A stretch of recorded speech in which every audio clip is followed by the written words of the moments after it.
Это один из лучших выпусков на нашем канале. Вот сейчас это не как прогрев какой-то, это просто правда. Настолько ценные мысли о том, как выходить из подавления творческого, как выйти из строя и создать что-то гениальное, как это сделали ребята из 91. Давит само признание того, что ты не такой, как все. Зак рассказывал о том, как за ними прям ездили бандиты, чтобы они не участвовали в концерте. Вышли какие-то чуваки со стволами, с ножами, сжигали наши плакаты, топтали диски. Мы поговорили о том, как создаются гениальные треки, то есть вообще как создавать творчество. А можно сейчас вот просто как поток чисто вот прямо из того, что ты сейчас видишь, можешь чуть-чуть склеить, вот как пример? Менде мысалы көк джинсы футболка, сенде ақ көйлек, екеуміз отырмыз микрофонның алдында сөйлеп деген сияқты нәрсе кете береді, короче. Понимаешь? Все, понял, вот. Принято. Поговорили о разных уровнях развития сознания. То есть просто, наверное, в этом выпуске было все, и это прекрасно. Приятного просмотра. Обязательно ставьте лайки, подписывайтесь. Для нас, команды, это очень важно, потому что мы стараемся, правда. За кадром находится большое количество людей, которые делают вклад в этот проект, поэтому нам будет очень приятно, если вы вот это сделаете, подпишитесь и напишите. Круто! Все, ладно, начинаем.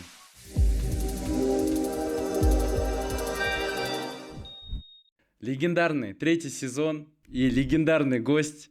Я вот скажу так, мы с Дулатом познакомились, давно познакомились, но последний раз мы летом записывали подкаст у Маргулана Калиевича, и мы тогда пообщались, и я такой, как в «Аватаре», испытал вот это чувство, когда хвосты же больше видеть, я такой, коннект.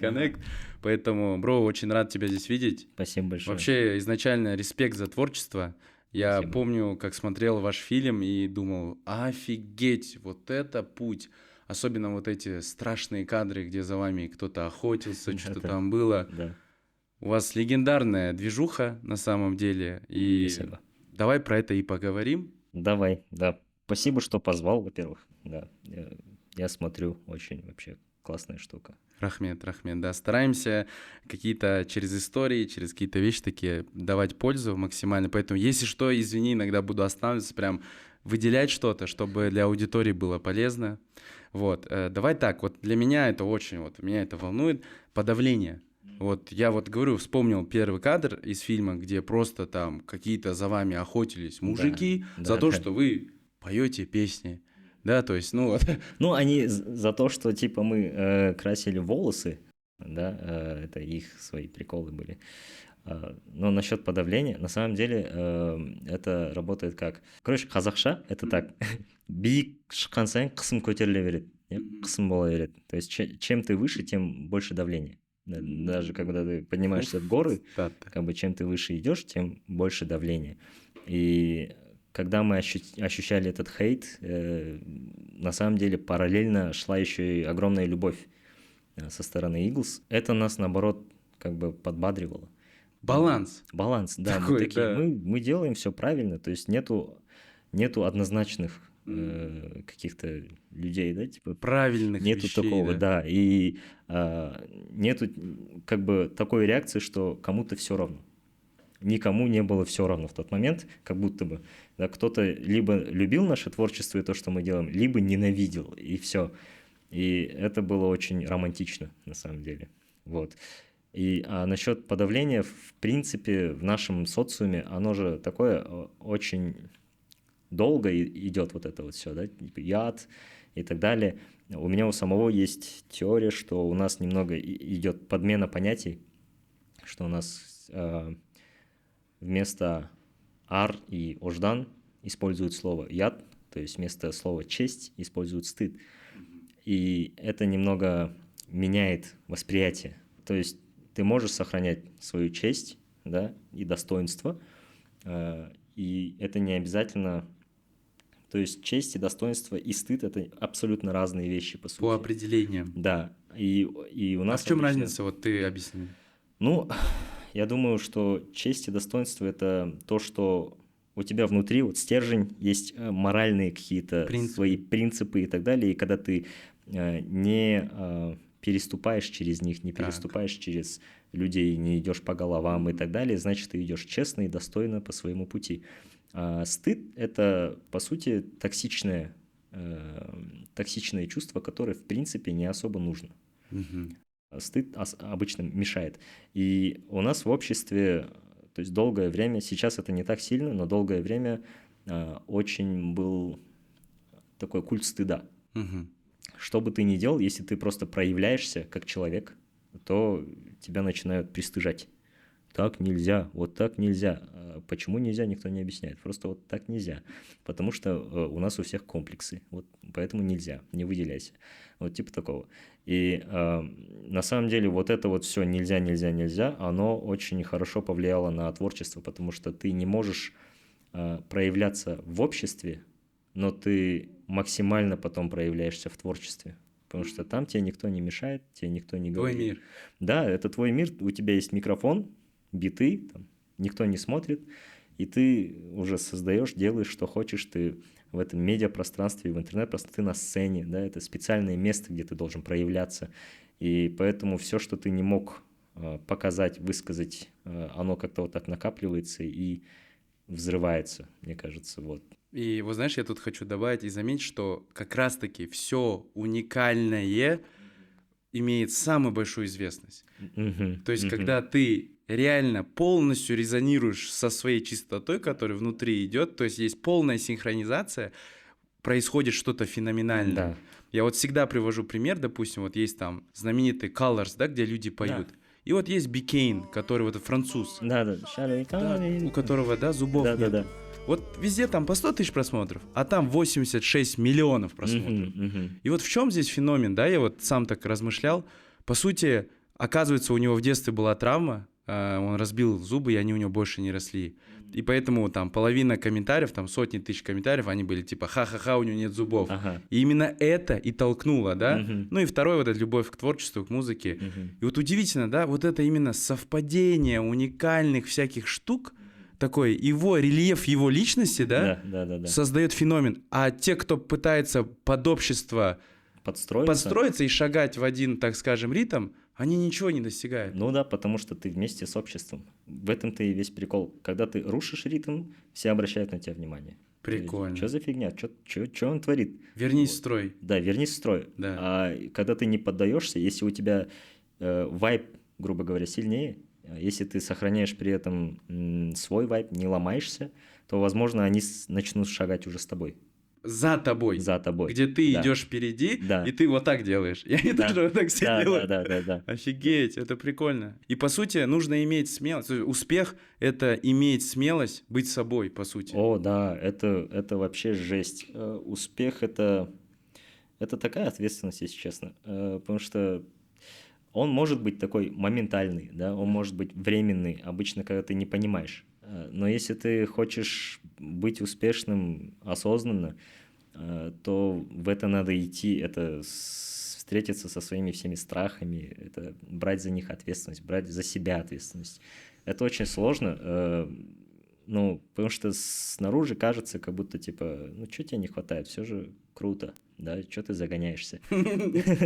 Вот. Но на самом деле очень много за что можно загоняться, по сути. То есть это тупо ответственность давит то, что ты не такой, как все, по сути. Давит само признание того, что ты не такой, как все. При этом нужно еще и сосуществовать со всеми. Вот. И это еще не такое, что типа ты как люди X, да, какие-то, там, у тебя там хвост растет. Не так. Да. То есть, да, ты просто чуть-чуть по-другому видишь этот мир. И даже при этом, при всем, сохранить это, не изменять себе, это очень сложно. Потому что, мне кажется, на самом деле все видят по-разному мир. То есть мы все абсолютно разные. У нас не может быть априори объективного какого-то взгляда на что-то, да. Все мы живем в своем мире. Но смелость жить в своем мире и транслировать это наружу, вот это не у всех, к сожалению.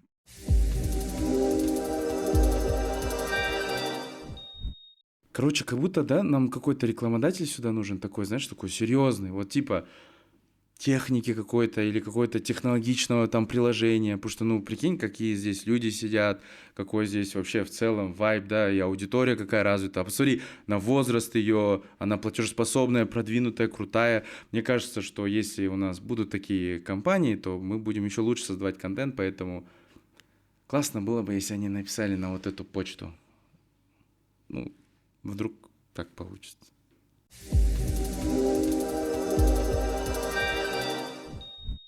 Я думаю, мы максимально эту тему со стороны философии обсудили. А вот если брать конкретно просто ваши вот эти подавления, которые были, насколько они были большие и до чего это доходило? Есть какие-то истории, где там, я не знаю, вас там прям прижимали, угрожали? Ну, мы в 2016 году хотели сделать первый свой тур и проехаться по всем городам Казахстана. Было 12 городов у нас в списке, и мы ездили на спринтере. Маленькая команда. Приезжаем в какой-то город, начали с Усть-Каменогорска, вот мы начали. В Усть-Камане все было окей. Потом приехали в Семск, там нас встретили бандиты, непонятные люди, просто в черном, такие, в кожанках и так далее. И был такой мини-протест от общества какого-то, я не знаю. И нам не дали, получается, концертный зал. Мы выступили где-то в какой-то тойхане, быстро отвыступили, и нам сказали, быстро, прямо сейчас залазьте в машины и отсюда фу, короче. Иначе? Иначе вас сейчас могут, ну, типа, избить, Ну да. пристрелить и так далее. И получается, мы выходим с этого места, с нами еще охрана, мы выходим, и уже прям за нами, короче, вышли какие-то чуваки со стволами, с ножами. За волосы, Да, я напоминаю. за волосы. Да. И у нашей охраны тоже были стволы и ножи. Они там уже друг другу что-то там угрожали. Нас быстро садили в машину. Потом нам пришлось сделать рокировку. Мы поменяли машины, короче, на ходу. И как-то выехали оттуда. Потом, получается, они это в соцсетях каких-то объявили, что вот мы выгнали 91, там все дела. Дальше вот за вами. То есть Там следующий еще город. прям такое видео, мужики, толпа стоит. Да. Достар, Да. там. Вот. А параллельно, по идее, в тот момент еще шел митинг против, типа, продажи земли. Мгм. Типа такой вещи, короче. Ага. И как будто бы это все как-то было связано. И в итоге, получается, мы приехали в следующий город, нас оттуда, нам даже ничего вообще не дали, то есть никакого концертного зала, вообще ничего. Акимат приехал, с нами общался, типа, дуйте отсюда. Мы в следующий город, И так, получается, из 12 у нас 9 городов отменились, мы в каждый заехали. Был большой митинг в Кызылорде, там где-то около 500 человек вышло на улицу. Сжигали наши плакаты, короче, топтали диски. Какие-то такие штуки делали. Там еще маленькие девочки стоят, короче, и они на них орут, что вы их слушаете. Вот. И потом полицейские машины сделали кортеж, нас сопроводили до выезда из города. Мы дальше поехали, в Караганде был большой митинг, потом еще мы в Караганде увидели, вот он, митинг собирался, там где-то около 100 человек было, и каждому чуваку там давали по 5000 тенге. И мы это своими глазами увидели. И мы не поняли, что это за фигня. То есть они прям организованно какую-то штуку делали, люди собирались, и им еще платили деньги. Вот. А вы поняли по итогу, кто это? Нет, вообще, абсолютно. Мы вообще ничего не поняли. Ну, в итоге просто нам отменили 9 городов, мы отвыступили в 3, приехали с минусом большим, получается. Ну, тогда, получается, у Ерболатова был минус большой, у организаторов, они тоже, короче, встряли. И как вот это все, вот я представляю, вы только начали, давление, люди вас, ну, по сути, там хотят, да, там, прикончить, да, Да. за то, что вы делаете. Да. Минус денежный. Что вы чувствовали в этот момент? Нам было весело. Реально? Да. Мы убегали, получается, убегали от этих ребят и ржали. Мы даже это снимали на видео, типа, йоу, ребят, смотрите, мы прямо сейчас творим историю. Вот так и орали, сидели в машине. То есть вы настолько были вот в таком энтузиазме, да, скажем так, за счет своего творчества? Да, это было весело. Мы не могли это серьезно, ну, типа, воспринимать всерьез. Это было как-то чересчур, чтобы это было правдой. Офигеть. Вот. Это сюр был, короче. Это был сюр, это был реально сюр. И Офигеть. потом уже Нам стало, ну, типа, реально страшно, когда уже Ерболату начали звонить, ну, разные люди влиятельные. Вот, и действительно уже там пошли А какие были разговоры? серьезные Ну, без вопросы. имен кто звонил, а вот именно примерно вот эти влиятельные, окей, ребята, они что говорили? И они говорили, уходите нахрен со сцены или уезжайте из страны. Вас же в один день могут убить. Типа, вы же не знаете, какие ребята тусуются у вас на концертах. Вот, типа, такие вещи говорили. И вот, а это как влияло? Говорили, что взорвут нашу сцену. Говорили, что подложат мины. Там, ну, короче, разное было. А как на это вы реагировали? Тогда уже все было серьезно. Мы действительно задумывались о том, чтобы, может, уехать из страны Куда? в Канаду. Почему-то. Я не Мгм. знаю, это было предложение Ерболатага. Но мы действительно обсуждали это. Потом обсуждалось ходить с охраной, не с охраной и так далее. И вот это все потом пиком стало, наверное, одно видео какое-то, где из нас сделали масонов и сатанистов, короче. Агитационное какое-то видео, оно набрало очень много просмотров. Прям. Типа там условно разоблачение. Разоблачение, да, Вот типа... они вот тут вот так встали, Да, тут да, вот да, так да, сделали, да, так да, да, да, сделали, да. типа такие штуки. Люди еще больше психовали. То есть это был вот пик хейта, когда это видео вышло. Нам было действительно страшно. Мы еще жили на Татарке. Там и без этого, короче, сложно, в принципе. Вот, и мы 2 года жили на Татарке, там ходили разные люди, и мы такие крашеные еще ходим, тусуемся, в магазин толпой заходили, и что-то брали, и мы только толпой двигались. Вот. Было действительно страшно, но при этом в какой-то момент мы приняли решение просто затихнуть на полгода. После чего это стало нашей традицией. То есть все-таки вот сейчас уже спустя время это как классное решение было или вас все-таки подавили? Это офигенное решение было. Окей. Потому что мы тогда должны были написать EP, мини-альбом, но в итоге мы решили такие, нет, стой, короче, надо... У Ерболатага была такая штука, мы не отвечаем. Мы не отвечаем, мы игнорим. Мы не будем, короче, на это все обращать внимание, как будто этого нет. Оно все затихнет, со временем все утихнет. А мы молодые, мы максималисты, типа, в смысле мы не отвечаем, мы должны ответить. Должен Песни, быть. Да, типа, то есть творчеством, как мы умеем, мы должны это сделать. Потом, а у нас не было таких песен. У нас просто таких песен не было. У нас там было все о любви, там, по стандарту, попса. А потом мы решили, давайте, короче, возьмем затишье на полгода, не будем давать никакие интервью, не выступать нигде, все равно денег нет, ну, типа, не жили богато, ну и не надо начинать, короче. Давайте лучше сосредоточимся на том, чтобы сделать творчество ответкой. Мы должны это сделать. И взялись конкретно за это, то есть написать полный альбом. Пока мы писали полный альбом, как раз пришло предложение снять фильм, снять сериал, шоу там, и так далее. И Eagles очень сильно волновались, они думали, что мы распались. Хейтеры ликовали, типа, все, они сдулись. А это нам сыграло на руку, по сути. То есть и... Ждать начали все. Да, все начали ждать. Потому что мы ничего не объявляли, типа, мы распались или не распались. Просто никто тишина. не знает, мы просто исчезли и все. А потом вернулись с камбэком. То есть, и это вот как раз те времена, когда Муз, Аяма, Суасте, вот это вот все, короче. Хиты пошли. Да, оно все вот было в ответку на весь это была рефлексия, по сути. Нифига. Вот, и отсюда вышел этот альбом, и потом уже все стало по-другому, все встало на свои места. Вот фильм как раз очень сильно повлиял на то, чтобы люди поменяли. Люди поняли вашу точку зрения, да, по сути, да. благодаря этому. Да. Мне кажется, уровень лояльности там вообще, да? Да, все очень сильно поменялось после вот фильма, после Моз и некоторых песен, и уже все уже по-другому заиграло. Супер. Вот тут, в принципе, как раз оно вот так в потоке идет чисто. Вот ты говоришь про там хиты, которые, да, стрельнули. Ну, насколько я понимаю, там ты автор очень многих треков, да, как бы, кто писал, да? Текстов. Текстов, да. Именно текстов.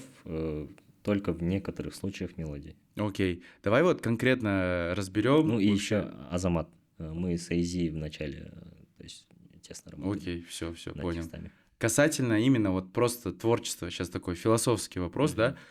Ну, там треков много, продуктивность, то есть в этом плане у тебя большая и у команды в целом. Как вот делают творчество профессионалы? То есть это как следствие появляется от вы просто сидите и такие у вас в понедельник в 2 часа дня до 4 надо написать трек один, и вы просто сидите и делаете. Либо это типа вот там луна встанет как-то, ветер подует. Вот как это работает? Мы вот к этому пришли, то есть к системности. Вначале это было так, вот луна встанет, работаем только ночью, потому что ночью прет. Вот такое. А потом уже со временем, когда опыт наработался, уже ты можешь управлять этим процессом. Все, по идее, играючи, все в игре. Есть даже, то есть для текстовиков, в принципе, ну, у нас, я до 91 еще писал, был рэпером, андеграундным, и у нас в Тусе были игры. Игры в рифмы, игры в фантазию. То есть игры в рифмы — это когда мы просто кидаем разные рифмы друг другу, пока это не закончится просто. И обычно это очень долго не заканчивалось. Это тебя просто тренирует. И мы когда ходили по улице просто, то есть видишь там лампочку, рифмуешь лампочку с чем-то еще, там, просто ходишь и рифмуешь. И оно уже как-то входит в привычку. И постепенно ты такой идешь, и хоп, что-то текст пришел, и ты написал. А можно сейчас вот просто как поток чисто вот прямо из того, что ты сейчас видишь, можешь чуть-чуть склеить, вот как пример? Ну, типа, менде мысалы көк джинсы футболка сенде ақ көйлек екеуміз отырмыз микрофонның алдында сөйлеп деген сияқты нәрсе кете береді, короче. Понимаешь? Понял, Вот. принято. Вот. Да. И это уже вот привычка, и ты уже дальше работаешь с этим. Игра в фантазию — это обычно такая штука была у нас. Максимально нелогичные вещи. Ты должен просто сидеть и в потоке говорить, не включая мозги. Вот. И это было самое сложное. То есть, типа, кто-то начинает какую-то сказку. Это обычно вот сказка, типа, вот ертеде, ешкі жүні бөртеде, осындай болды, и начинается, короче, там, бір құмырсқа отжимание істеп жатқан кезде, там, нан пісті, короче, типа, и что-то такое начинает, и все, поехало, и по кругу идет, и в итоге эта история превращается в какую-то непонятную уже космическую штуку. Вот. И это, оно у тебя тренирует выход за рамки. То есть выход за рамки, ты как бы можешь уже делать какие-то интересные панчлайны, по-другому смотреть на обычные темы. То есть, да, мы все поем про любовь, но как ты поешь? С какой стороны ты это подаешь? Да, типа, вот. И мы игрались, и в итоге, когда уже наигрались, это постепенно превратилось в работу. Вот. И просто скилл наработался, ты можешь делать это когда угодно, где угодно. И если тебе нужно написать какую-то песню к завтрашнему утру, ты ее запишешь. Офигеть. Я вот знаешь сейчас какой ловлю инсайд, да, что по сути вот это состояние игры, именно несерьезное отношение к чему-то, оно создает вот этот вот поток, короче. Да. Как только ты такой, так, сейчас надо сделать творчество, трек написать, все серьезно, у нас оно как будто останавливается, ты как будто Сразу, душить начинаешь. Моментально. Ты сжимаешь пространство, оно сопротивляется еще больше, как бы, да, пространство сильнее тебя в любом случае. Под пространство что ты имеешь в виду? Я имею в виду вот это неосязаемое, вот это вот непонятное, где существует все, то есть где есть и энергия, да, и мысли, и физика, вот это вот все, да, оно все. И мы в этом всем существуем, как бы, да, мы можем быть в состоянии энергии, Да. когда мы просто наблюдатели, а можем быть в физике, когда мы просто здесь, Да. а там, короче, не особо ловим ничего. Да? Мгм. Вот. И когда ты, грубо говоря, сильно напрягаешься, ты, не только твое тело напрягается все вокруг тебя. То есть твое биополе напрягается твое пространство, то, что здесь находится, и оно начинает давить еще больше, и ты еще больше сжимаешься. Прикольно, это же вот говорят же, мы живем в одном мире, но миры у нас разные. Да. Почему вроде бы в одном даже городе, в одном районе ты смотришь на людей, у одного какая-то вообще американская жизнь, Да. у одного какая-то там Да, да. супер тяжелая, проблемная, у одного супер легкая. Вот Да. это и есть Да. пространство твое. И да, есть классная поговорка: мы спим в одной постели, но видим разные сны. Вот, оно очень классно, на самом деле, объясняет то, что у нас внутри все равно вообще все по-другому. Вот, как бы снаружи мы можем быть в одном и том же месте, говорить об одном и том же, на одном языке, но внутри мы имеем вообще другое, возможно. Окей. То есть, смотри, первое из творчества, я как бы резюмирую, да, что это такое именно легкое в состоянии игры, вот это вот Да. разгончик какой-то, несерьезный. Ребенок, да. Все, супер, Постоянно. супер. Я могу точно сказать, что у меня с видео то же самое. То есть только я начинаю думать прям, как снять контент, как его продумать, оно у меня встает. Как только я начинаю это делать в формате, да, пофиг, вот сейчас так запишу, вот это, правой ногой, мизинцем выкладываю, Да, оно залетает. залетает, да. Залетает почему-то, хотя один аккаунт, казалось бы, это статистика, Инстаграм, что может быть более оцифрованным? Почему одно залетает, а одно не залетает? И вот, кстати, давай поговорим насчет этого. Почему вот одни треки, они феноменальны, а одни, они такие посредственные? Ты вот, наверное, анализировал? В чем разница? Да, я до сих пор анализирую, это очень сложно. Но сейчас я пришел к тому, что когда ты даешь людям вайб повыше, то есть, да, есть общее состояние социума, в котором они находятся, вибрационное состояние, да, настроение условно, типа, и обычно оно такое либо среднее, либо чуть ниже среднего. Если ты сможешь дать выше среднего настроение, то люди это подхватывают, они хотят. Что ты имеешь в виду? Уровень позитивности или какой-то энергии с треков, что-то еще? Есть же вот эта штука с тонами, Да. вот эти, тон. Уровни настроения, да, эмоциональные, да. Если обычно, короче, то есть социум в большинстве своем, он вот ниже среднего, либо Да, вот да. на среднем находится. Если артист сможет дать выше среднего вот это настроение, то обычно это вот хорошо влияет на людей, они любят такое слушать. Это как, не знаю, массаж получить, что-то типа такого.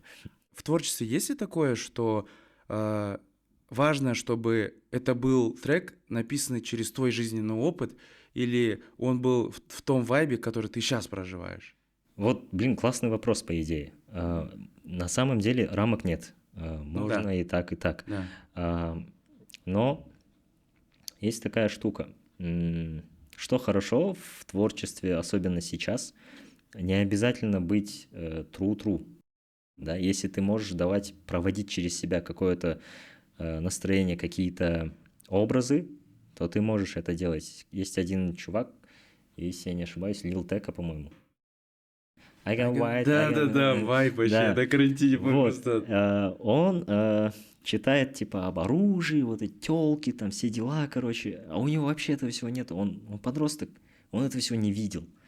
Но он взял такой образ, короче, типа, это мой образ, я просто прикалываюсь. Это он так говорит? Да, я просто прикалываюсь, это моя игра. Вот, и все. И вы это слушаете. Но он в это верит, да? В моменте, когда, он преображается просто, Ага. по сути. Потому что это вот- как актеры. Вот смотри, я не понимаю слов, да, на английском, я не особо шарю, но я помню на карантине я вот такой. Да. Едешь, ты просто... Вайб кайфовый был. Да, ты просто ловишь вайб, как Мгм. вот, допустим, этот феномен, да, Бонны с кисло-сладким, да, Да, я считаю, да, вот да. когда они стрельнули, Ага. Гугнертем, и я Да, помню да, в этот да. момент, я думаю, боже, почему это так классно? Да. Но в моменте они кайфуют, и ты вместе с ними кайфуешь. Вот этот кайф, то есть, я как говорю, типа, резонировать должно творчество, да? Да. 100%. Когда ты перед микрофоном, ты не можешь обмануть. Это нереально. Ты должен проживать полностью сейчас то, что ты поешь. Потому что человек слышит не просто слова, он слышит звук. А в звуке уже есть все. Вот это вот вайб, настроение. Вайб от слова vibration, вибрация. Он слышит твои вибрации, человек. Он с тобой либо резонирует, либо диссонирует. Офигеть. Вот. И в этом плане америкосы уже давно дошли, то есть, да, осознанно к этому. То есть, Как? То есть даже то, что есть слово вайб, да, оно уже нам доказывает то, что они уже давно в этой теме типа вибрации и так далее шарят. Угу. У нас, по сути, та же самая штука была раньше, то есть, да, у нас есть NQ, да, Q. Q — это обычно вот Q, ну, по сути, это музыка. Есть кумульки, настроение, QQ, то есть, да, раньше у нас тоже было слово vibe, но мы его потеряли, и сейчас обратно возвращаемся к этому через уже другие двери. Вот, поэтому, когда ты просто вот сам проживаешь в моменте, как актеры, по сути, можно даже это воспринимать, потому что они преображаются, они сами, возможно, не такие, но они же могут играть там злодеев, да, какой-то классный чувак в жизни может играть Гитлера, да, типа типа Джокера сразу вспоминаю первую серию. Вот да, и для этого нужен настрой, вот это вот все, короче, вот. Иногда ты просто смотришь фильм, такой расчувствовался, это, по сути, не твои чувства даже, да, и ты просто переводишь это в песню. У меня так часто бывает. А если в творчестве еще такая штука, как скорость, если типа что-то вот только что у тебя играет музыка в голове или текста идут, то это надо резко делать, или потом это уходит? Ну, лично у меня не так. Не так. То есть максимум, что я делаю резко, это если пришел какой-то текст или какой-нибудь панчлайн, что-нибудь такое, я просто в заметке пишу, и все. Или диктофон. Потом уже, когда я настроен работать, я иду, сижу в заметках, что-то зацепило, о, прикольно, буду с этим работать. А не так, что ты типа взял и пошел, все бросил и начал сразу делать трек полностью. Уже не раньше так было, сейчас вообще не так. То есть раньше это лет 10 назад так было. Когда графика не было. Сейчас давно уже не так. Да, сейчас уже нужно в обед домой съездить, да, там с ребенком поиграться, потом так заехать на студию. Окей. Ну да, ну профессионализм вот это компенсирует. Какие еще есть закономерности, вот, или законы, может быть, твои личные, давай так, в треках, которые аномально стреляют, у которых статистика другая? Что там еще есть? Если честно, вот это самое главное про вайб, да, типа про состояние, да. Второе, я заметил, короче, в текстах есть такая штука, если ты спрашиваешь, то есть если в тексте в главных строчках, которые звучат, так скажем, да, типа припев, бридж, есть такие, есть восклицательный знак или вопросительный знак, не точка, то обычно это цепляет. Потому что когда точка — это просто ты делишься своим мнением. Да, это то есть это твои мысли. Обычно они никому не нужны. А когда ты спрашиваешь, задаешь вопрос, человек участвует в треке. Да, когда есть восклицательный знак, ты обычно либо ему говоришь, то есть направляешь. Направляешь. Вот задаешь, да? Задаешь, да. Офигеть. И они тоже участвуют в треке. А когда есть просто точка, обычно это, скучно. А у вас было такое, что вы вот намерение закладывали в трек, что типа, когда его люди будут слушать, то они будут вот так себя вести, и вы потом видели, что это так и происходит? Я каждый раз представляю. То есть каждый раз, когда я что-то пишу, я представляю, как это слушает другой человек. А как вот, примерно, давай пример. Обычно я представляю как, то есть как он слушает это в наушниках, как он слушает это на концертах. Если у меня в голове человек подпевает, то все окей. Если у меня в голове человек не может подпевать, то что-то тут не то. Прикольно. Вот. Если в голове у меня человек слушает, то есть условно сидит в автобусе, смотрит там через окно и делает сам себе клип, да, да, и у него это получается, то есть есть какое-то настроение, то есть он впал в какую-то меланхолию, да, или сидит, качается, и это у меня представляется, то все окей. А если он слушает и такой перелистал, то, значит, что-то не то. О, прикольно. Вот у меня то же самое, только с видео я вижу комментарии. Я, прикинь, прям вижу комментарии. И иногда так получается, что я такой, мы снимаем, я говорю, блин, вот сейчас вот будет коммент такой, 75 лайков на нем будет, вот такой будет 112, и вот этот 369 наберет. И иногда это прям вот буквально вот так происходит. То есть вот это уже какой-то нерв, да, вот это чувствование, что как люди чувствуют, оно вот так обостряется, короче. Прикольно. Есть ли такое, что есть какая-то ответственность за треки, что, допустим, ты такой думаешь, блин, надо как-то вот позитивнее, что ли, что-то выкручивать, или вот, типа, да пофиг, как он проживет, так и проживет, типа, условно. Вначале была эта ответственность, Потом я понял, что это лишняя ответственность. М. Я не могу брать за людей ответственность, оказывается. То есть, хотя вначале я брал на себя много, получается. То есть я прям думал, как это повлияет, не испортим ли мы кого-то вот такими своими словами, типа такого. А потом я понял, что нет, ну, таким образом я опять-таки обрываю поток. То есть приходит энергия, она выходит, когда это рефлексия, там работает подсознание, я даже не осознаю по факту, что я делаю до конца. Да? Мгм. И если я это обрываю, включаю мозги, то все это уже не то. И поэтому я не могу до конца нести ответственность за то, что такой трек вышел у меня, социум наполовину несет ответственность тоже. Ага. Потому что мы, артисты, это просто зеркало общества. И кому-то просто нравится смотреть в зеркало, а кому-то нет. Мгм. Вот, и в этом мы не виноваты. Супер, четко, четко. Скажи, пожалуйста, вот ты лично в этом всем потоке творчества какие ты практики применяешь, какие ты инструменты используешь? Вот такие, можно, пожалуйста, такие лайфхаки твои личные? Ну, если конкретно в творчество, Да. то обычно перед тем, как начать что-то писать с нуля, я просто прихожу, обычно если вот все там в хаосе и так далее, я убираюсь. Это обязательно нужно, чтобы было чисто. Чисто. Включаю рандомные биты и просто херачу, что придет в голову. Просто высвобождаю весь мусор. Это как разминка. Да, это Типа пришел в ты зал. вот просто убираешь все лишнее. Ага. То, что не нужно, по сути. Там выходит всякое разное. А потом ставлю паузу, чуть-чуть настраиваюсь. Настраиваюсь я обычно просто выхожу, с кем-то пообщаюсь, на что-то посмотрю, что-то послушаю. Но послушаю не музыку. Обычно я послушаю какие-то подкасты, какие-то новости, еще что-то. И захожу писать. Вот.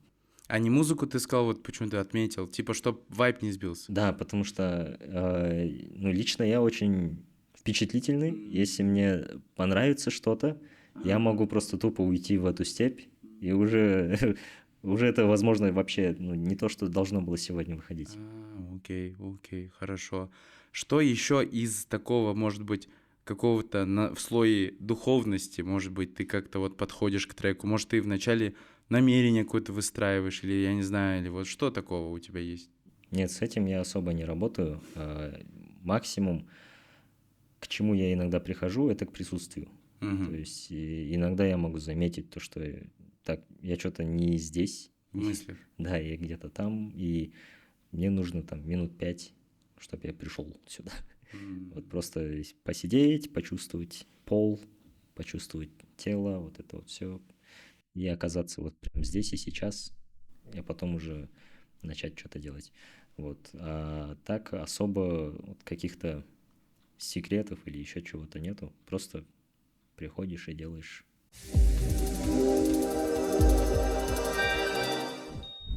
В предыдущем выпуске с Жекой он подарил для вас 10 блокнотов по фрирайтингу. Вот эти блокноты достаются теперь вам, вот этим 10 победителям. Вот они вот у нас прекрасные написали большие инсайты. Благодарим вас. И, кстати, участвуйте в этом конкурсе, этого выпуска Заком, потому что там будет очень уникальный подарок. Все, продолжаем смотреть.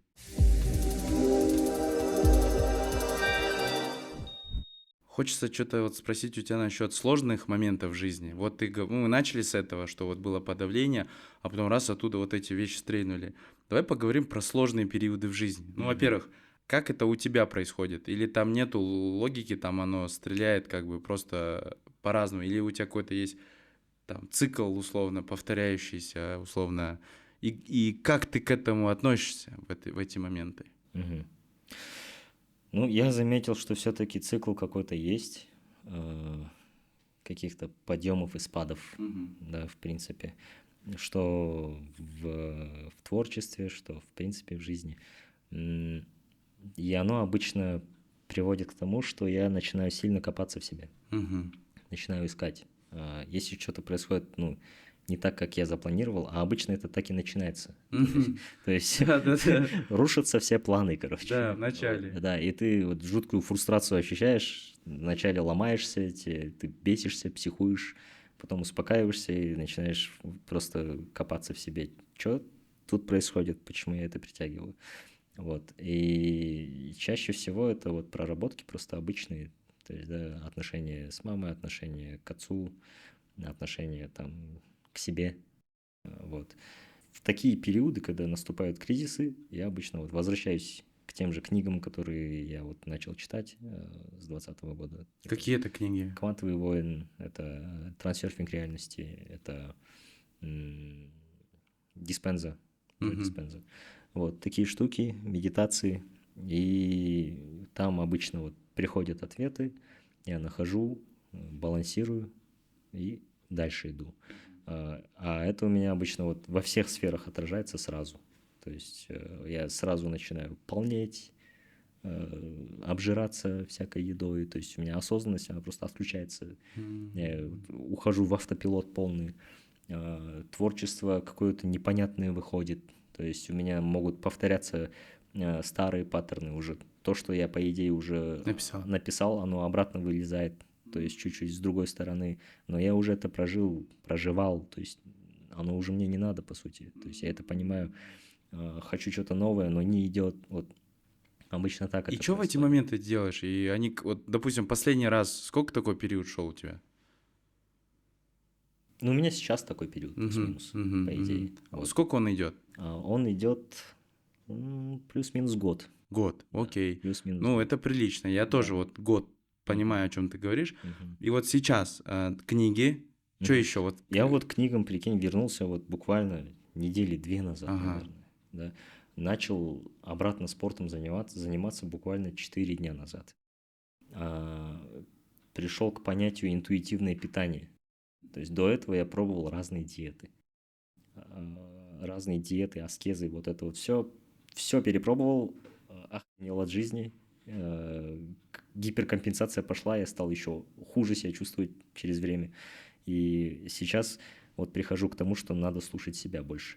Вот. Ну, этот год меня научил тому, что ожидание – это максимально вот детская хрень, не надо ожидать вообще ни от кого ничего. Мгм. Ожидание очень сильно травмирует. А можно сразу тут вопрос? А если ты вот, ну, целишься, намереваешься, у тебя стоит цели, это тоже ожидание? Цель, если ты, как сказать, это уже работа с важностью, наверное. Мгм, мгм. То есть, когда твоя цель превышает все остальное, Мгм, типа в жизни, нарушает баланс, то, мне кажется, это уже что-то нездоровое. мгм. И тогда вот появляется вот это ожидание, гиперожидание. А ожидание обычно, ну, как я понял, происходит от того, что ты сам в себе не заполняешь какие-то Что? моменты. То есть, возможно, вот ты хочешь что-то сделать, стрельнуть, и Да. хочешь условно вот признание, Да. допустим. Оно тебе не нужно. Оно не нужно вот снаружи. Мгм. Типа, ты никак это... Оно не заполнит, короче. Вот никак. Сколько бы этого ни было, ты в итоге можешь это обесценить. И это приведет к очередной фрустрации, ты опять сломаешься. Поэтому, если ты вот задал цель и ожидаешь какой-то гиперкомпенсации там условно в признании, значит, тебе нужно поработать немного с признанием внутри себя. То есть сам себя должен признать, какие-то свои части признать. То есть, да, может, ты что-то скрываешь. Может, есть какие-то штуки, которые ты не хочешь показывать людям, даже близким. Да? Может, ты там, не знаю, прячешься ночью и плачешь там в туалете. Типа такого. А почему? Вот, типа, лучше с такими вещами поработать и быть полноценным. Тогда у тебя не будет каких-то сверхожиданий. Если вдруг ожидания не оправдаются, то ты не сломаешься. Ты идешь дальше. Все окей, все нормально. Если это взорвет, тоже хорошо. Еще Тоже лучше, нормально. да. Да, но ты из баланса Ты не всегда в выходишь. выигрыше при такой позиции. Да, Прикольно. Да, то есть это морально делает тебя сильнее. То есть, я правильно понял твою логику, что вот все, что ты чрезмерно хочешь, где там зашкаливает уровень важности, Да, то нужно просто зеркало поставить перед собой. И условно, да, ты говоришь, я хочу стрельнуть. То есть ты хочешь признания, значит, ты сам себя не признаешь. да, Или ты, допустим, вот условно, вот я вот, допустим, хочу там тоже, по сути, стрельнуть, супер успех. То есть тогда я сам себе внутри не даю этого подтверждения, да? да, то Недоволен есть ты собой. хочешь что-то доказать, Да, как будто бы, да, но кому? То да. есть, Я по вот, сути. если честно, заложник этой игры. Ага. Она, и у нее есть выгода Да, определенная, да, да, это да. там финансы, Мгм. какие-то вещи, но у меня вот эта штука, она вот все время, вот я вот так дохожу до нее, она так, оп, прям вот такой, это уже не круто, вот Да, это круто. да, да, да. Тык-тык-тык-тык. Это фигня, вот это круто. Я вот знаешь, что боялся? Я боялся, короче, когда я работал с психотерапевтом над всякими этими проработками и так далее, я боялся того, что если я проработаюсь и стану более-менее здоровым, Нормальным человеком. да, то я не захочу больше все это делать. А в какой-то момент так и стало, мне стало пофиг вообще на все. Вот. И я подумал, блин, счастливые люди, получается, не занимаются творчеством. Вот. Но... Не достигают успехов Да-да-да, каких-то. типа, им это не нужно. Да. Но сейчас я понял, что это абсолютно не так, это ложное. Просто ты переходишь на новый уровень. На новый уровень, на более экологичный уровень. Когда ты не разрушаешь, а когда ты создаешь. Вот. Потому что я умею очень хорошо разрушать. Это у меня хорошо получается. Да. Вот. Но это токсично. Это токсично. То есть я привык к тому, что творчество – это протест. Я привык к тому, что творчество – это крик, что это что-то из ряда вон выходящее. Оно само по себе и так такая штука, которая как маятник забирает. Но оно может быть еще и экологичным. Ты можешь еще и создавать. Ты можешь, оказывается, еще и давать. Ну вот, можно пример, да, такой? Я вот давай на примере скрипа, да, ты его слушаешь, наверное. Конечно. Вот раньше, да, допустим, ты его треки слушаешь, там, мне кажется, было максимальное попадание в вайб людей, да. Вот особенно я всегда привожу в пример, вот если говорить про вот эту шкалу эмоций, да, положение. Да. Это же почему самый легендарный трек, да, наверное, самый легендарный, скорее всего. Там же вот эта эмоция идет, да, в начале. Там у меня там возьмем кредит на сестру или кого там, кредит наше Он спасение. спускается. И потом потихоньку смотри, да, Да. и идет, и ты вместе с ним как будто вот так поднимаешься, все, да. И я понимаю, что, наверное, тогда он собрал, наверное, все СНГ точно, поэтому, да, по сути, это же кредит, это даже слова эти все. Прям в точку. Это прям вот, да, это прям вот хирург, он, знаешь, там, вскрыл, короче. И теперь смотри, сейчас новое идет творчество, да, там, тачка стоит, я пойду пешком, пачка лежит, я возьму бесплатно. И это нереально уже для большинства людей, да? Да. И я понимаю это так, что... Но я его понимаю, допустим, в этот Да. момент. Я его понимаю, и мне это максимально залетает. Но, скорее всего, у него же тоже статистика падает. Скорее всего, да. И он же тоже в некотором смысле экологичным стал, да, можно сказать. Потому что он даже в песнях говорит, Согласен. вот, а потом ты мне будешь говорить, мозги хавать, что я, типа, у меня в песнях противоречия. Да. Типа, да пофиг мне, короче, Да. условно. И у него треки такие стали, как будто он о Да. своем чем-то говорит. Да. Он перешел какую-то уже границу. Вот, а это как? Это он стал скуф, и он не интересен, условно? Или это новый уровень его сознания, и вот аудитория, кто идет с ним до конца, вот это для них типа? Я считаю, это новый уровень. Я считаю, это новый уровень. Это, я не знаю, ну, для меня скрип – это мировой уровень. То есть он задает жару вообще, то есть, да, и Западу тоже, по сути. И мне кажется, как раз-таки он уже перешел. То есть многие его треки, они были вот про, так скажем, общую реальность, да, резонировали с большинством за счет того, что там было много вот низких вайбов, Да. чуть пониже, чем средний. Но он всегда их вытаскивал оттуда, Да. по сути. Он вытаскивал, и в итоге он уже сам перерос это все. а большинство, возможно, оно туда не дошло. Мгм. Вот, а он уж летает. Да, мы условно, типа как, знаешь, если разделить как вот океан и небо, да, и вот есть середина какая-то, мы вот как дельфины вместе с ним, короче, вот так прыгнули, увидели, что есть еще наверху, Мгм. и обратно залезли в воду, а он полетел. Мгм. Типа, он теперь орел. Мгм. Вот, типа такого. Прикольно, То есть прикольно. он уже абсолютно независим, мне кажется, на самом деле. То есть если он захочет взорвать, он взорвет опять. Но ему это сейчас особо не интересно, мне так кажется. Он управляет уже, да, условно? Да, то есть для меня есть несколько уровней артиста. Какие вот, Конечный давай опиши, какие, с чего начинается?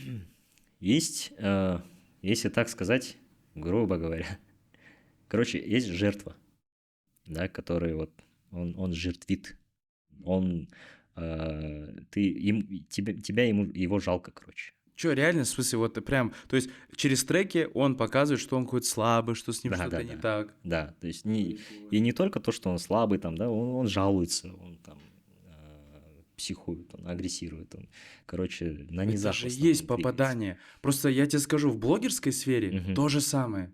Вот, и это обычно очень хорошо работает. Это очень хорошо Да, залетает. потому что жертв много. Да. И офигеть. Ты понимаешь, что мы сейчас, что мы на самом деле обсуждаем важные вещи? Это Да, же и есть да. отражение Да, да, социального да, да, да. вообще всего положения. Мгм. Положение. Да-да-да, положение, да. Окей, дальше. Это первый уровень. Есть вот артист, который жертвит. Дальше есть артист, грубо говоря, повзрослевший. Повзрослевший, он уже ушел от жертвенности, да, по сути. Но в состоянии жертвы сложно, если честно, добиться каких-то прям высот.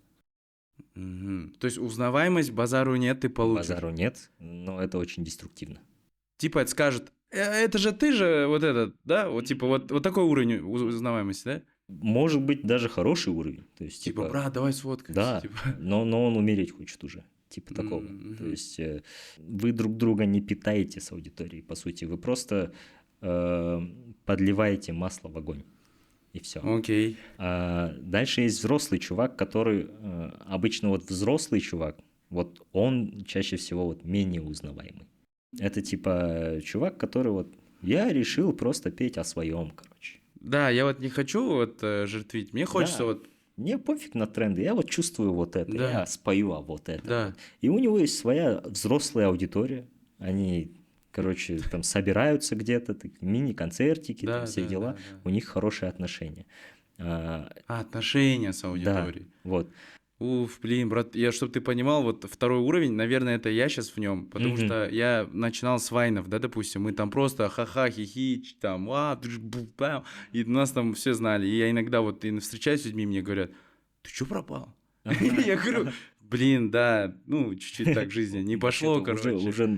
уже как бы перерос, Не, грубо не, говоря. ну в этот момент ты как бы не объясняешь эти Да. все моменты, ты говоришь, ну, не получилось Да. немножко в этом плане. Мгм. Говорят, ну, давай, соберитесь там, начните снова вайны снимать, что вы типа? Я такой, все, конечно.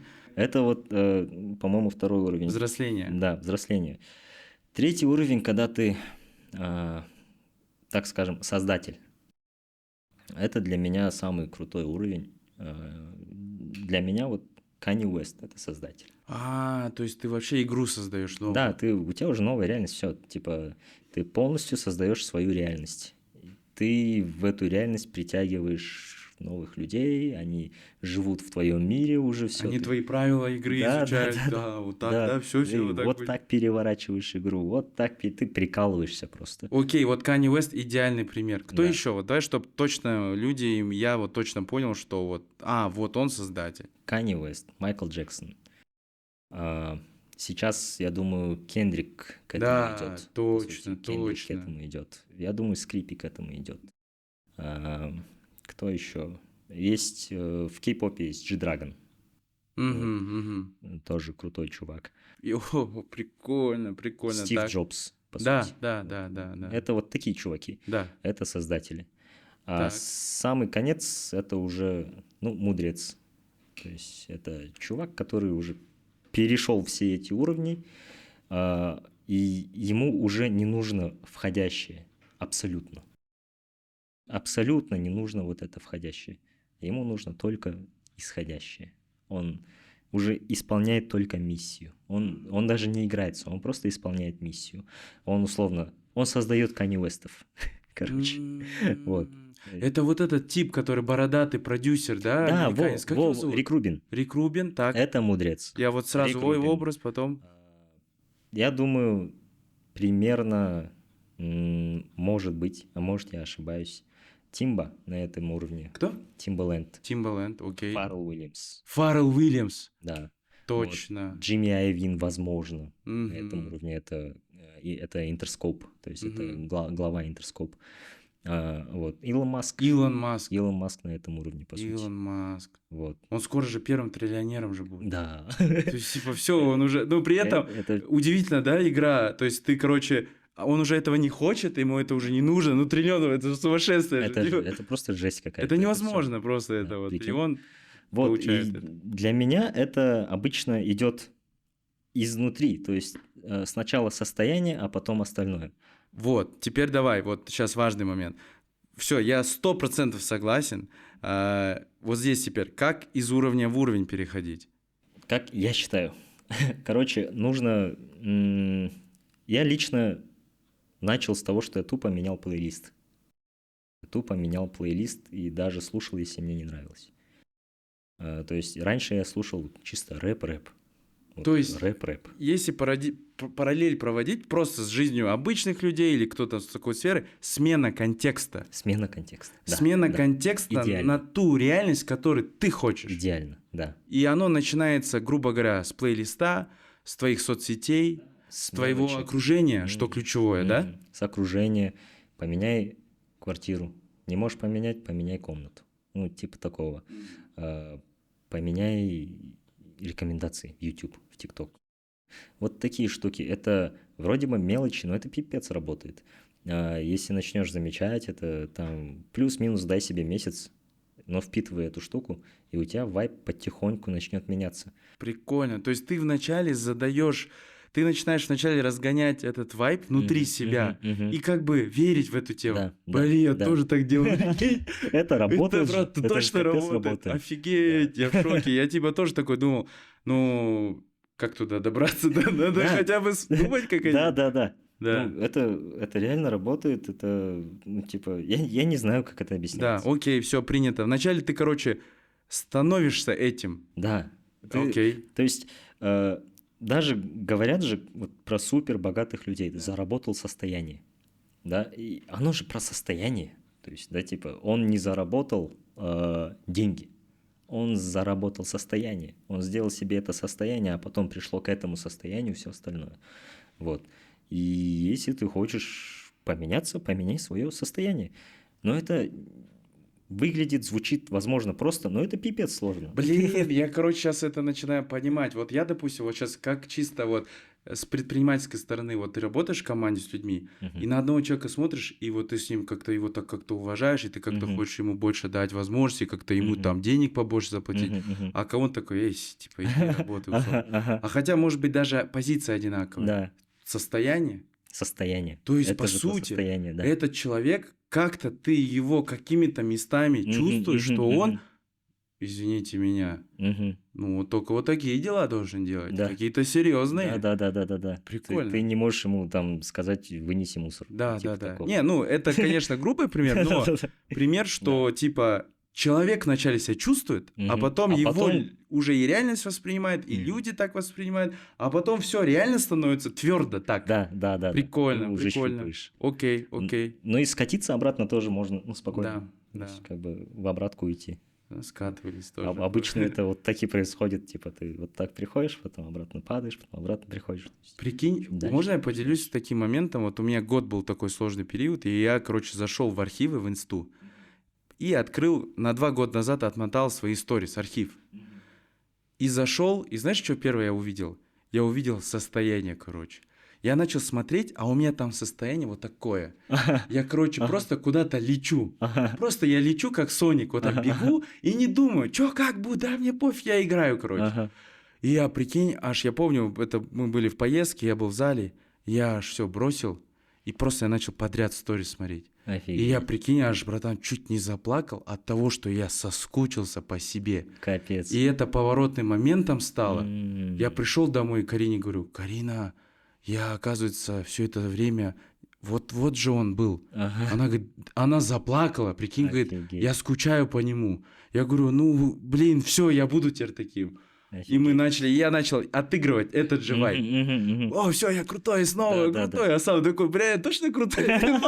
Ну ладно, хотя бы буду делать вид, короче. И Да-да. потихоньку, раз, и я такой, так, подожди, по-моему, я реально становлюсь круче. Мгм, мгм. Ну, я крутой, типа. Мгм. Это вообще прикольно. Супер, Да. супер. Окей. Что еще нужно, чтобы туда перейти? Ну, просить. Просить у Бога, у Вселенной, у пространства, кто как называет. То есть держать связь, в принципе, с духовным миром. У кого-то это через религию, у кого-то, то есть, как кто может. Потому что лично мне это очень сильно помогает в моменты, когда я вот скатываюсь вниз. Я обычно просто вспоминаю, что я не один, что я душа вообще, как бы, да, в первую очередь. И вот эта вот связь, она обычно сама по себе, эта связь уже поднимает вибрации, по сути. Вот. И, ну, мне кажется, этого достаточно. Можно я тут одну идею закину, которая на меня в последнее время сильно повлияла? Ну, в тему этой идеи. Мгм. Короче, есть такая цитата, называется «Хорошая новость, постулаты работают». Мгм. Плохая новость, постулаты работают. Постулат – это причинная мысль. То есть, когда ты говоришь, я возьму этот стакан, и берешь его. Вот это постулат. А из-за чего в жизни у нас не получается? Мы такие, я возьму этот стакан или не получится? Мгм. А кто меня остановил? Сам. Я сам. Мгм. Еще раз, хорошая новость, постулат работает. Мгм. Плохая новость, постулат работает. Мгм. Мгм. То есть никто тебе нахрен не мешает Мгм. никогда получать то, что ты хочешь. И Да. то, что ты просто можешь иметь. Мгм. Мгм. Просто по тому, что ты уже здесь, ты душа, я называю это частица Бога, душа. Ты это уже можешь себе позволить, но ты сам себе этого не Не позволяешь, короче. позволяешь. И я после этого начал играться в одну игру. То есть там, ну, кто-то называет это намерение, кто-то называет это там визуализация, кто-то называет это постулаты. Мне слово вот постулат понравилось, звучит как-то необычно. просто. И я, короче, начал играть в эту игру. Ты просто тупо постулируешь, что ты что-то хочешь, Мгм. но ты не создаешь из этого какой-то важности. Ты просто знаешь, что это реально. Мгм. И что ты в этот момент причина над всей физической вселенной. Что твоя душа, она больше, чем эта физическая вселенная вся. И ты можешь это получить. Да. Просто. Да. А да, что да. нет-то? Почему нет? Да почему нет-то? Да. Почему хочу? Да. Всё. Но не загоняешься, типа, если этого не будет, я Да. обижусь на тебя, Ага, да, ага, там, ага. без этого. Ага. Просто, да, вот все, я так хочу, типа, Мгм. там, как вот дети, да, говорят Да, же, я да, хочу да, да. игрушку, на, все, спасибо. Да. То же самое. И эта штука начала прикольно выстраиваться. Ага. Ну, типа, это начинается с мелочи, там, оператор ушел один, я такой, сейчас найдется оператор. Мгм. Первый звонок одному там парню, говорю, есть оператор? Да, есть. Звоню ему, будем работать? Будем работать. На следующий день приходит, все получается, вот он сейчас работает. Ну, то есть, это вот один из примеров. И я к тому, что, типа, хорошая новость, да? Да, по идее, да. Ну, совсем так. Знаешь, еще есть одна штука, с которой я тоже часто сталкиваюсь. Наверное, еще как бы это, возможно, профдеформация, да. То, что эта штука работает, оно может привести, оказывается, еще к тому, что у тебя гордыня повышается жестко. Из-за того, что все получается? Да, да, да, да, да. Да. То есть ты такой начинаешь в себя верить, пипец, короче. Да. И оно может потихоньку, постепенно тебя разрушать тоже, если не следить. А что делать? Вот, допустим, как с этим работать? А, Вспоминать. То есть be humble, короче. Угу. Такая штука. Я удивился, что вообще у гордыни есть две стороны, да? Типа, когда ты горделивый, ты такой, я все могу, я вот вы все фигня, я вот капец, я вот зарешаю, короче. Это вот гордыня, да, Мгм. как это классическая. Мгм. А есть вторая версия, когда ты такой, я говно, я ничего не могу. Типа, Это вот тоже. они крутые, а я не могу. Вот это тоже оказывается, по сути, гордыня, потому что гордыня – это спор с Богом. То есть спор с Богом, где твое место. Офигеть. Вот. И он в любом случае покажет. И то положение одинаково. Да, то есть Окей. в любом случае тебе все на свете покажет, где твое место, но это будет Так. больно. И ты можешь этого не замечать, то есть ты можешь впасть в это состояние, и оно может тебя бить. Обычно у меня это происходит через мой карман. То есть у меня деньги начинают просто куда-то тупо уходить. Просто вот начинаются всякие обманы, аферы. И я могу тупо попасться вот в какую-то штуку. И в такое время я обычно вот вспоминаю и такой, оп, стоп, что-то не то. Походу у меня сейчас гордыня включается, я начинаю, наверное, неправильно себя оценивать. Вот. И обычно это тоже работает. А как это решается? Вот. Когда ты осознаешь эту штуку, осознание проблемы, в принципе, ну, это уже половина решения. Когда ты осознаешь, ты уже просто по-другому действуешь. А То еще есть мне перестаешь кажется, оценивать вот это вот все. еще мне кажется, что благодарность решает. Благодарность, вот, да, это вообще вот Мне кажется, имба. это такой, вот у тебя огонь уже начинается такой.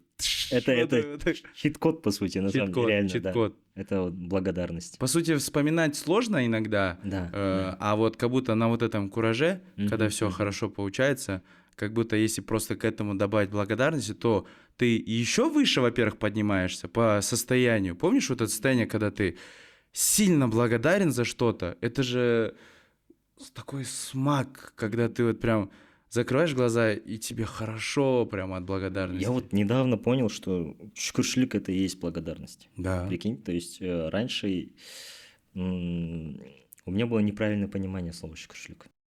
То есть шкуршлик – это я предполагал, что просто соглашаться с тем, что есть. Типа, обычно же у нас так есть шкурицещ, короче, типа. Ты такой жалуешься там, что-то вот так, и тебе говорят, шкурицещ, зато у тебя вот это есть, короче, типа, шкурицещ. И ты такой подавляешь в себе вот эти всякие штуки и просто соглашаешься. А сейчас я понял, что нет, шкуршлик – это благодарность. Это другая энергия, по сути. Да. Вот. То больше как терпение, Да, сабр, то, типа, то, да, как, да, условно. то, как типа. терпение, это вообще другая энергия. То Да, есть, да. оказывается, когда ты неправильно совмещаешь вот эти штуки, слово с энергией, короче, происходит вот этот диссонанс жуткий, и оно не работает. Прикольно.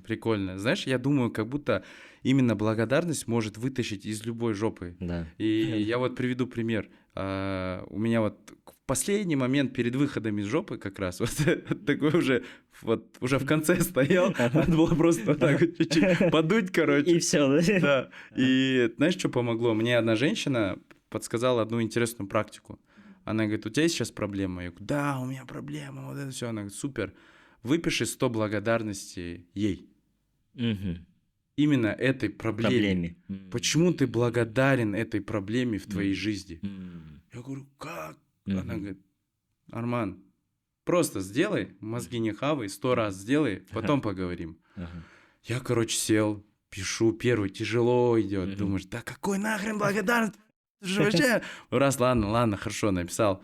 Может, второе, третье, четвертое. Знаешь, я когда 7-й, 8-й благодарность писал, я думал, боже мой, вот в перспективе всей моей жизни, это же момент как пазл, он же был важный, и он нужный. И я такой реально на полном серьезе сел, говорю, слава богу, что спасибо мне, что ты мне этот опыт создал. И уже слово «проблема» поменялось на опыт, короче. Мгм. И это реально растворило сильно. Блин, это мощно, по И идее. я думаю, что как будто бы и в моменте вот этого поднятия эго... Короче, да, я тоже, знаешь, понял, тоже мы с Кариной часто вот так гуляем, рассуждаем на вот эту тему. Я говорю, заметила, когда жопа, надо, держать себя, да, чтобы совсем не уйти туда, далеко. И когда все хорошо, тоже надо держать. Да. Потому что эго-то начинает газовать. И по сути, и в том случае, если ты вот эти отпускаешь, да, вожжи, да, как у лошадей называется, все, тебе хана. И в минус уйти можно настолько, что твоя проблема, она затянется на года. Согласен. Слушай, блин, я вот, знаешь, просто не знаю, мне кажется, мы просто все в жизни обсудили. Давай, знаешь, в конце интересный такой вопрос. О чем ты сейчас загоняешься? Классно. А. И прикинь, я такой сел, сейчас подумал. Много о чем, оказывается, в принципе. Отчасти я загоняюсь вообще в сторону того, что мне нужно вообще. Я перестал чувствовать, что мне нужно. Отношение к творчеству, в принципе, вот это вот все. Нужно ли оно мне, и хочу ли я действительно вот это все делать. Ответственность. То есть я согласился с ответственностью вообще буквально недавно. То есть, да, я начал брать ответственность. И при этом у меня страх. То есть осознание пришло, что чем больше ответственности, тем больше сила. Да? Оказывается тоже. То есть это и в обратку работает. Не так, что чем больше сила, тем больше... А и в обратку также. То есть чем больше ответственности я беру, тем больше свободы, тем больше вот этого всего. Но оказывается... Я еще и боюсь этого всего. Вот. Сейчас вот думаю над всем этим, как будто бы хочется сделать что-то большое, прикольное, интересное. А с другой стороны, нафиг оно надо. Вот, и вот такие какие-то штуки, короче. Хочу проводить много времени с семьей, но при этом хочу чем-то заниматься постоянно. Да. Такие странные состояния. Непонятные мне. И я сейчас вот хожу, изучаю. Начал по старой схеме, то есть обратно. Да, я обратно вернулся в книги, обратно вернулся в спорт и так далее. Обычно, если чуть-чуть хотя бы разрядиться, то что-то да приходит в голову. Знаешь, я вот когда тоже в этой ситуации, когда тоже вот такое состояние испытывал, вообще сложное. Я вот один раз, прикольно, я вот иногда говорю, вот разговариваю с Богом. Мне нравятся рандомные разговоры с людьми, которые тебе подходят и что-то говорят в тему, как будто бы это прям реально диалог какой-то. И я, знаешь, короче, в один момент пришел очень загруженный на бокс, очень загруженный, в голове там столько мыслей. И я даже вот что-то бью, и не понимаю, что я делаю. Бывают же такие дни, короче. Ты на авиарежим поставил и двигаешься, короче. И я бью, и он раз что-то мне такое останавливается, тренер говорит: "Чё напрягаешься?" Я говорю: "А чё?" Он говорит: "Ну ты напряженный, говорит, сам по себе. Ты в голове у себя находишься." Я говорю: "Да. Когда ты в голове, ты не сможешь ничего сделать в этой жизни", говорит. "Ты вот смотри, ты напряжен, тело напряжен, у тебя удары не идут. Попробуй расслабиться. Попробуй расслабься, вот ты посмотришь, как у тебя пойдет. Все, что у нас в голове, это у нас только в голове. В реальном мире этого вообще может быть и не быть, короче." Круто. И прикинь, я такой, слушай, я говорю, я думаю, так, говори, я готов даже долю тебе в компании дать, типа, что мне делать, что, слышишь? И он мне говорит: "И, Арман, запомни, ты все можешь." И я капец, что-то залетело. Я бы расслабился, начал с ним отрабатывать. И реально, иногда просто надо расслабиться, убрать мысли из головы, все вот эти: а что если, а если так, а если так, а если так. Перейти в да или нет. Знаешь, мне недавно вот у нас есть бизнес-консультант, он сказал классную мысль. Вот есть да, есть нет, а есть может быть. И твое все внимание, вся энергия сжирается в тех вопросах, в которых у тебя может быть.